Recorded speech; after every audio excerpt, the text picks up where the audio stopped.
దురలవాట్లకు విద్యార్థులు దూరంగా ఉండాలి. సాంకేతిక విద్యతో మంచి ఉపాధి అవకాశాలు, ఉత్తమ ఫలితాలు సాధించాలి. జూనియర్ కళాశాలలో మధ్యాహ్న భోజన పథకాన్ని ప్రారంభించిన ఎమ్మెల్యే అమర్.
पवन जी के साइड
మా కన్న తల్లికి మంగళారతులు గలగల గోదారి కదలిపోతుంటేను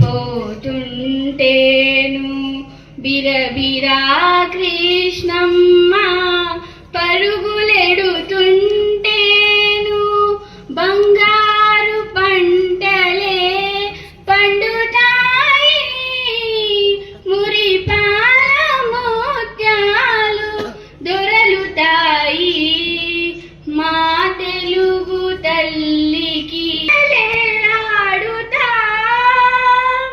జై తెలుగు తల్లి, జై తెలుగు తల్లి, జై తెలుగు తల్లి.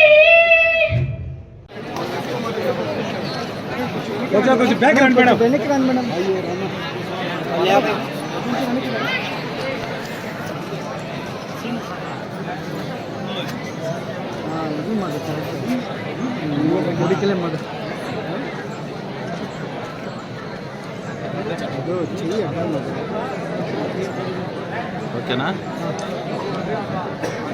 వ్యాప్తంగా జూనియర్ కళాశాల విద్యార్థులకు మధ్యాహ్న భోజన పథకం ప్రారంభించుకుంటున్నాం. ఈ కార్యక్రమం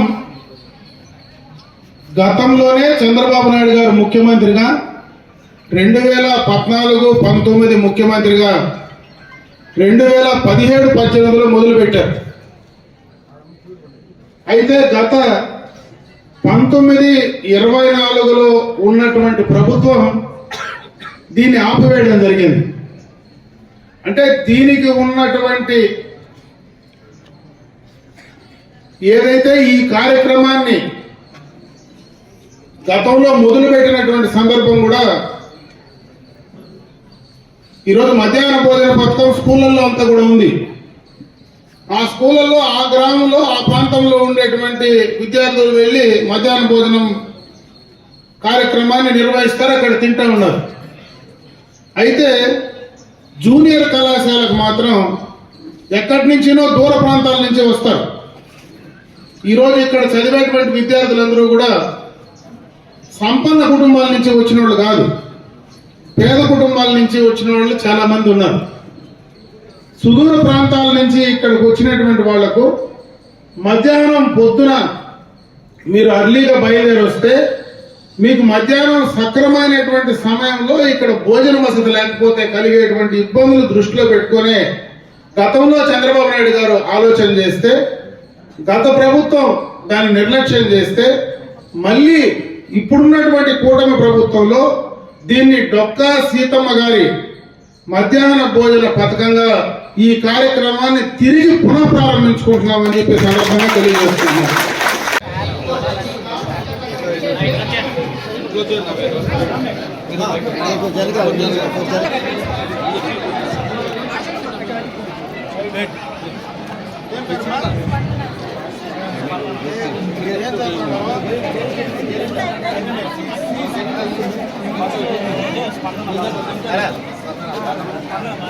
రామా ఇట్లా వచ్చింది.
కార్యక్రమం ద్వారా మీకు నాణ్యమైనటువంటి రుచికరమైనటువంటి భోజనాన్ని అందించేటువంటి కార్యక్రమం.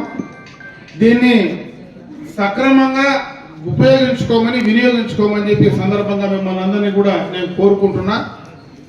ఈ యొక్క మధ్యాహ్న భోజన పథకాన్ని సక్రమంగా నిర్వహించడంలో అధికారులు కూడా మీరు ప్రత్యేకమైనటువంటి దృష్టి పెట్టమని చెప్పి నేను ఇక్కడ ఉన్నటువంటి ఉపాధ్యాయులు కానీ ఈ యొక్క మేనేజ్మెంట్ కూడా నేను వాళ్ళందరికీ కూడా తెలియజేసుకుంటున్నా. ఎందుకంటే ప్రభుత్వం ఇచ్చింది కూడా సక్రమంగా వాళ్ళకు చేరడానికి ప్రతిరోజు దానిపైన మీరు పర్యవేక్షణ చేస్తే వాళ్లకు నాణ్యంగా శుచికరంగా రుచికరంగా పెట్టడానికి అవకాశాలు ఉంటాయని చెప్పి ఈ సందర్భంగా నేను తెలియజేసుకుంటూ, ఈరోజు ఈ యొక్క కళాశాలకు సంబంధించి ఇప్పుడే మీ ప్రధానోపాధ్యాయులు అంటే ప్రిన్సిపాల్ గారు 2 మాటలు మాట్లాడారు. ఇది జిల్లాలోనే నెంబర్ 1 పరిస్థితి బాగా ఉంది. ఇక్కడ ఉత్తీర్ణ శాతం కూడా 85% పైన ఉంది అని కూడా చెప్పడం జరిగింది. ఈ కళాశాల ప్రాంగణంలోకి వస్తానే ఈ అట్మాస్ఫియరే బ్రహ్మాండంగా ఉంది. ఎందుకంటే పచ్చని చెట్లు, మీకు కావాల్సినటువంటి అన్ని సౌకర్యాలు, ఇక్కడ ఉన్నటువంటి మరి ఉపాధ్యాయులు అంటే ఇక్కడ మీకు పాఠాలు చెప్పేటువంటి ఉపాధ్యాయులు అన్నీ కూడా పూర్తి స్థాయిలో మీకు అన్ని రకాలుగా కూడా వసతులు ఉన్నాయి. కాబట్టి దీన్ని మీరు సక్రమంగా ఉపయోగించుకోండి. ముఖ్యంగా ఇక్కడ టెక్నికల్ కోర్సెస్ కూడా ఎక్కువ ఉన్నాయి. ఆ టెక్నికల్ కోర్సెస్ పైన మీరు ప్రత్యేకమైనటువంటి దృష్టి పెట్టండి. భవిష్యత్తు మొత్తం కూడా టెక్నికల్ కోర్సు పైన కూడా మీకు ఉపాధి అవకాశాలు రావడానికి ఎక్కువగా కూడా ఉపయోగపడతాయి. కాబట్టి దానిపైన ప్రత్యేకమైనటువంటి దృష్టి పెట్టి ఈ వయసులో, ఎందుకంటే జూనియర్ కళాశాలలో మీరు చదివేటువంటి వయసు మీ జీవితంలో చాలా ముఖ్యమైనటువంటి వయసు ఇది. ఇప్పుడు ఎక్కువగా కూడా బయట వాటికి అట్రాక్ట్ అయ్యేటువంటి అవకాశం ఉంది. ఇప్పుడే ప్రిన్సిపాల్ గారు చెప్పారు, మీ ఇక్కడ ఉన్నటువంటి పిల్లలు కూడా మాట్లాడారు. డ్రగ్స్కి సంబంధించి మరి మత్తు పదార్థాలకు సంబంధించి ఏ రకంగా బానిస అయితే జీవితాలు చెడిపోతాయో వాటిపైన చాలా అప్రమత్తంగా ఉండమని చెప్పి నేను ఈ సందర్భంగా మిమ్మల్ని కోరుకుంటున్నా. ఎక్కువ అట్రాక్ట్ అయ్యేటువంటి వయసు కాబట్టి జాగ్రత్తగా మనం ఏ రకంగా ఉండాలనే దానిపైన మన తల్లిదండ్రులను కానీ మన చుట్టూ ఉండేటువంటి పరిస్థితులను కానీ అర్థం చేసుకొని మీరు మంచి మార్గంలో వెళ్ళడానికి ముందుకు పోవాలని చెప్పి మరొకసారి మిమ్మల్ని అందరినీ కూడా నేను కోరుకోవడం జరుగుతూ ఉంది.